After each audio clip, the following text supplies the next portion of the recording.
All right, let's just jump right in. We're going to talk about something that is, well, everywhere right now: artificial intelligence and what it means for our careers. And look, whether that word fills you with excitement or maybe a little bit of dread, one thing's for sure: this change is happening, and it's happening way faster than any of us thought. Wow. Okay. That's pretty blunt, isn't it? But it's meant to be a wake-up call.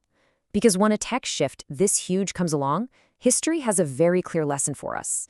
Trying to fight it without adapting, that's just a one-way ticket to becoming irrelevant. And really, that's the choice we're all facing. Because in this new age of AI, just standing still is no longer an option. It's not on the table. So the real question you have to ask yourself is, how are you going to respond? Are you going to transform your skills and your thinking, or are you going to risk getting left behind in the dust?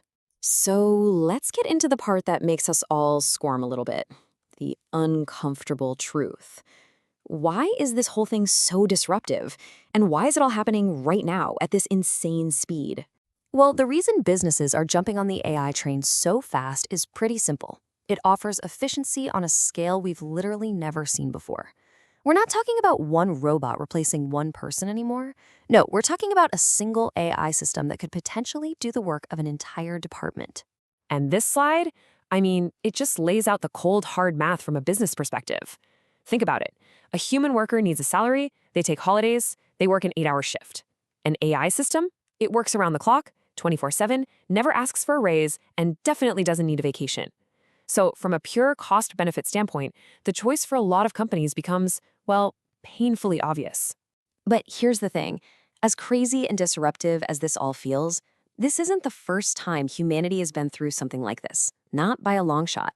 And if we really want to understand what's coming, we've got to look back at the lessons history has already taught us. Now, what's so wild about this timeline is the speed. Just look at the gaps between these huge revolutions. They're shrinking like crazy. The agricultural revolution took millennia. The industrial revolution, a couple of centuries.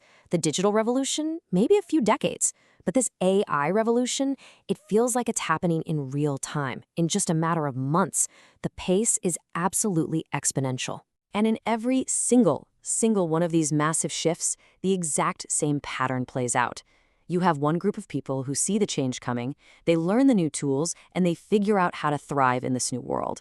And then you have the other group, the ones who resist, who cling to the old way of doing things, and who ultimately are made obsolete by progress.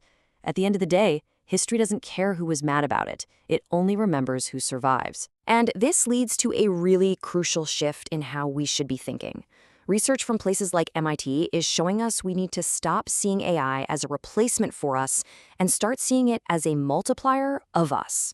The goal isn't just to keep up, it's to become, as this quote says, 3 times more productive by using these new tools to our advantage. Okay, so if we all agree that adapting is the key, then why is it so darn hard for us to do? Well, it turns out our reaction to this kind of big, scary change is actually really predictable.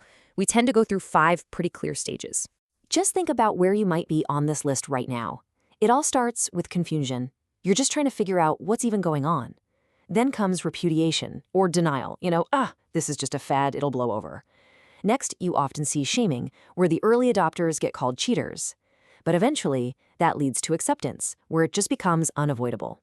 And finally, the last stage is forgetting. That's when the new thing is so normal, we can't imagine how we ever lived without it. This is the perfect example, right? There were people who swore they'd never use the internet, never get an email address. Now, those exact same people get genuinely angry if their Wi-Fi drops for 30 seconds. It's just the pattern. What starts as resistance almost always turns into dependence. Okay, so we get the problem, we see the history, we understand our own psychology.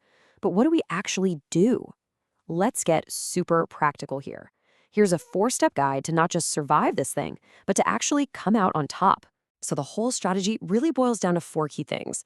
First, you've got to upgrade your digital brain. And that means taking actual, structured courses, not just Googling stuff here and there. Second, you have to use it every single day. Make it a habit. Third, change your mindset. This isn't artificial intelligence, it's extended intelligence. It's a tool that makes you smarter. And finally, and this one's huge, become a mini polymath. Don't just be an expert in one tiny thing. Start combining your skills to be more versatile. And if you remember one thing from this entire explainer, please let it be this. You are not competing against an algorithm. You are competing against other people who are using that algorithm to work faster, smarter, and better than you are. AI isn't the threat. It's the steroid for your competition. And this slide right here breaks down that whole mini polymath idea perfectly. If your entire job is based on one super specific, repeatable skill, you are vulnerable. A single new AI button could make your role obsolete.